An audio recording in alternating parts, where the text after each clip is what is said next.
Lektori salütem. Így köszöntötték régen az olvasót a szerzők, előszóban a könyv megjelenésénél, az első oldalon, ha kinyitottuk a könyvet, találkozhatunk a megjegyzéseikkel, vagy a felvezetéssel, amely a könyvre vonatkozó történetet összefoglalta. Az én történetem jóval korábban indul, tulajdonképpen, ha azt mondom, hogy Spiró György, Sophie Oksanen és én, bennünk mi a közös, mindannyian a Szkolár szerzői vagyunk. Macó Péternek hívnak. A kapcsolatom a kiadóval sokkal régebbi, mint a könyv megjelenése, amelyről majd beszélni fogok. Tulajdonképpen a design könyvjeit szerettem a Szkolárnak, és azokat ismertem meg először, olyanokat, mint az Amikor az óriás kígyó, amely egy szemiotikáról szól. Vagy például nagyon szép kötet volt a bevezetés a vizuális kommunikációba. Ezt a könyvet Bergström írta, és a harmadik, amely összekötti a történetet, az a Mi az a tipográfia című könyv, amit David Jury írt, és én találkoztam is vele. Nos, a mi kapcsolatunk, személyes kapcsolatunk a kiadóval egy mesebeli történetnek mondható. Valójában a Moholy Nagy Művészeti Egyetem doktoriskolájának elvégzésekor mestermunkaként egy könyvet adtam le, ami az infodesignról szólt, Ön itt áll címmel. Ezt a könyvet 5 példányban a Magyar Grafika segítségével nyomtatták ki, és közös ismerősünk, már úgy értem, hogy a nyomdászok, a kiadó és az én ismerősöm, Vágó Magdi, vagy Magdolna vezérigazgatót kerestem meg a Dabasi nyomdába, hogy kössék be ezt a munkát. Hát eléggé agilis és igényes voltam, az 5 példányt leraktam az asztalra nála, és nagyon kedvesen mindenben a rendelkezésemre állt. Kiválasztottam az olmaszegő szalagot, a jelző szalagot is, és azt mondta, hogy természetesen megcsinálja ezt a munkát, és nagyon örül, hogy ez elkészül. Hogy visszafelé jöttem Dabasról, még be se értem a Hungária körútra, már hívott, és mondta, hogy itt van nála Érsek Nándor, a Szkolár kiadó tulajdonosa és igazgatója, és azt mondja, hogy ezt a könyvet ki szeretné adni. Hát ez hihetetlen volt számomra, nagyon nagy öröm volt, de azt mondtam már kabalából is, először várjuk meg a doktori védést, majd aztán, hogyha a könyv elfogadásra kerül, és a doktori címet megkapom, akkor beszéljük a kiadásról. A doktori védésre Érsek Nándor személyesen is eljött, nagyon jól sikerült, és azután rögtön fölvettük a kapcsolatot, leadtam neki a könyvet. Hát persze, hogy egy szerzőhöz illik, én nem vagyok Devecseri Gábor, de majdnem minden oldalon csináltam kisebb javításokat, az egészet végig átnézték, szerző munkáját szerkesztőileg is, és utána megbeszélték, hogy ugyanott a Dabasi nyomdában találkozott a könyvvel, elkészülhet a kiadvány. Hát voltak mindenféle egyéb vágyaim, például az, hogy a könyv kapjon egy tokot is. Hát ez a tok el is készült, itt van maga a könyv, és lehet látni a tokot is. Ez egy nagyon precíziós munka. Én, mint tanár, aki a tipográfiát nem csak csinálom, hanem tanítom is, soha nem szoktam lelkesedni azért, hogyha hallgatók ilyet akarnak, hogy egy dologban a tónushatárok egymással találkozzanak, hogy egy 2 különböző anyag úgy találkozzon, hogy az egymást bekötésnél pontosan fedje és érintse.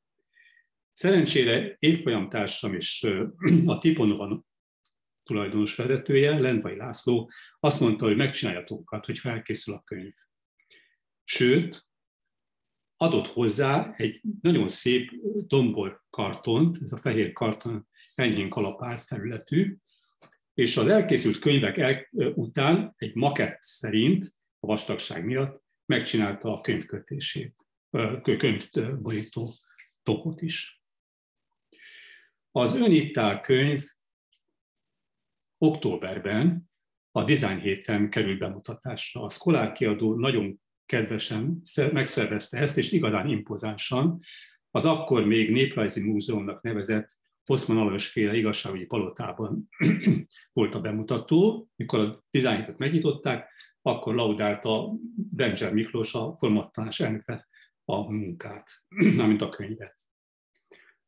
legalább 100-an ott voltak, és nagyon-nagyon sokan rögtön meg is vásárolták. Nagy élmény volt számomra, nem csak az épület miatt, hanem hát egyáltalán, hogy a könyv a Szkolárral így megvalósult, és vásárolható volt mások számára is.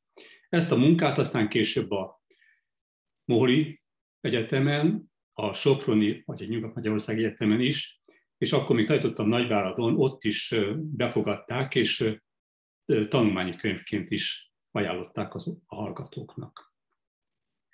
Azt gondolom, hogy bemutatásnak talán ennyi elég is lenne, hiszen sosem kapunk második lehetőséget arra, hogy az első benyomást megtegyük. Ez volt az én első benyomásom a kiadóról, és ez volt az ő tapasztalásuk velem kapcsolatban, mert aztán később, éveken át, ez 2009-ben, 2010-ben történt, gyümölcsözött. A könyvhöz még hozzátartozik az a kis sikertörténet, hogy a következő ünnepi könyvhéten a Szép Magyar Könyvversenyen alkotó és szerzői fődíjat kapott, amit a minisztérium ad, valamint a Szkolár benevezésére a felsőoktatási és tudományos kategóriában díjat nyert. Külön öröm volt számomra, hogy a Szép Könyvverseny legszebb könyveinek védőborítára adott külön díjat elnyerhettem. Hát valószínűleg ezért a nagyon faxnis bekötésért, amely mindenképpen kitűnt a többiek közül. Tamási díj tulajdonosaként azt kell mondanom még, hogy a névadó a szintén a könyvkiadásban jeleskedett, és jó ismerősöm volt valójában fiatal koromban, de a legszebb azért mégiscsak az, hogy a könyv az olvasók között is sikert aratott.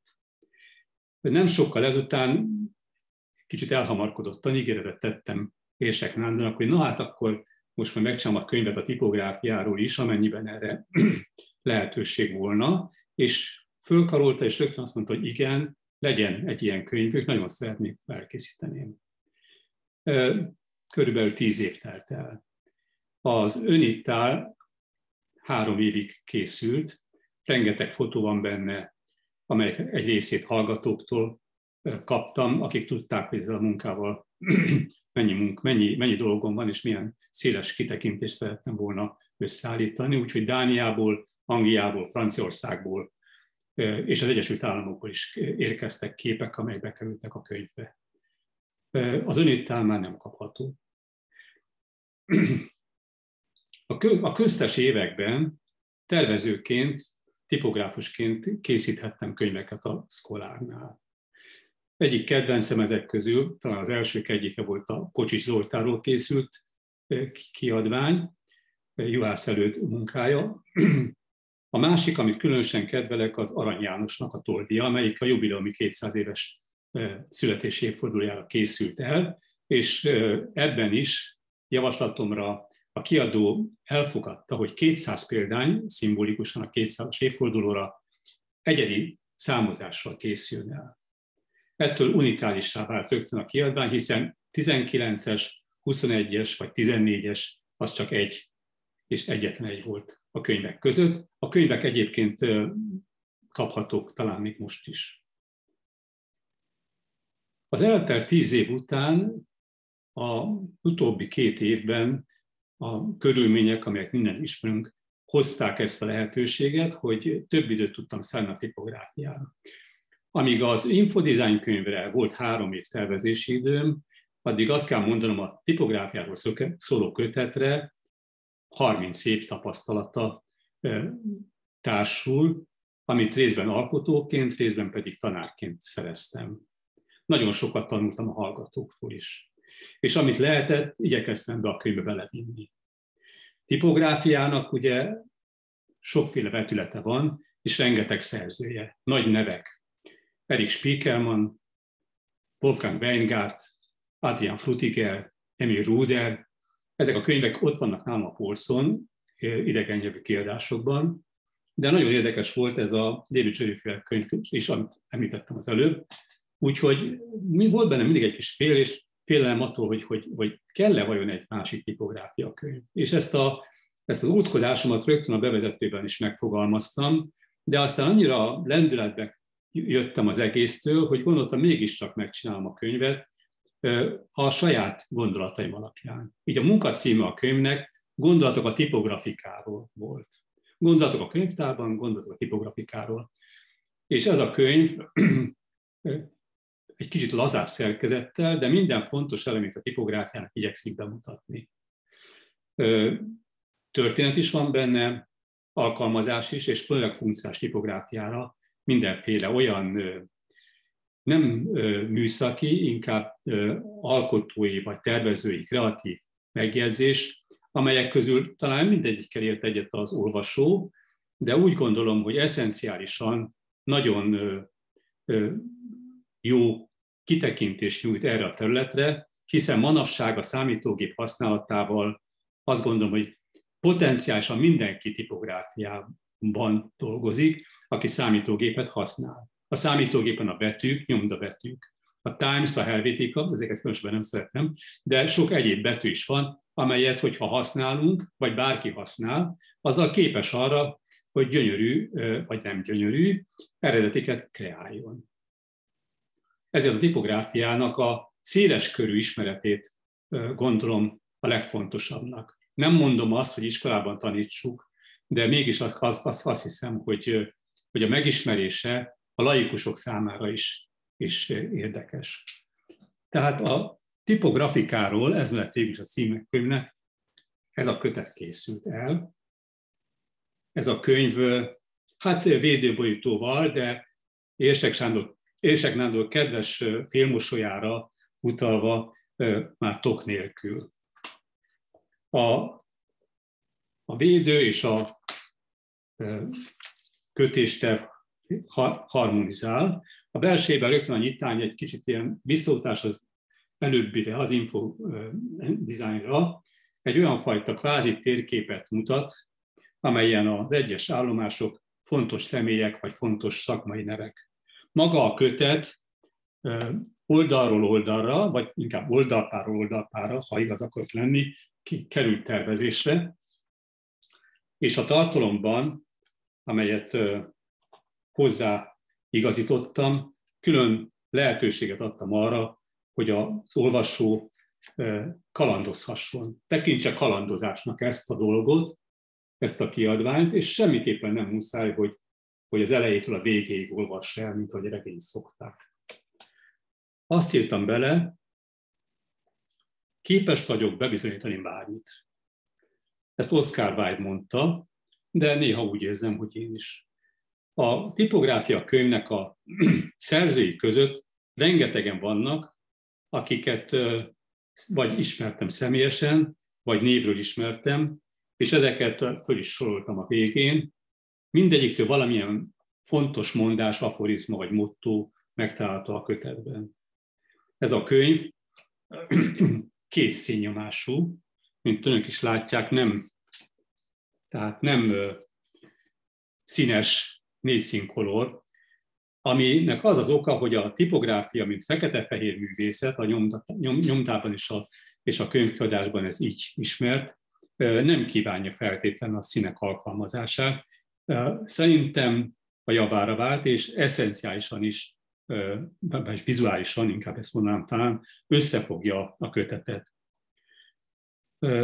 Nagyon szeretném, hogyha belenéznének, és ha találnak benne érdekességet, vagy olyasmit, ami különösebben fontos volna, akkor akár személyesen is megkeresnének. A Szkolár kiadónak pedig külön köszönöm, hogy a könyv megjelenésében segített, és most kapható ez a kötet. Hogy mennyire ritmusban tudtunk maradni, azt mutatja azt, hogy ezt a könyvet már a utolsó Design Hét megnyitásán, szintén Benjamin Miklós laudálásában a Société tereiben mutatták be, és került az olvasók elé. Szintén elég sokan voltak ezen is jelen, és azóta is a könyvterjesztésekben kapható. Hogy hű maradjak a kötethez, az utolsó előtti oldalak egyikén minden fejezet egy kis tipografikai kompozícióval kezdődik. Ezt tettem be. Az ember nem annyi, amennyi, hanem annyi, amennyi tőle kitelik. Hát tőlem ennyit tellett. Üdvözlet!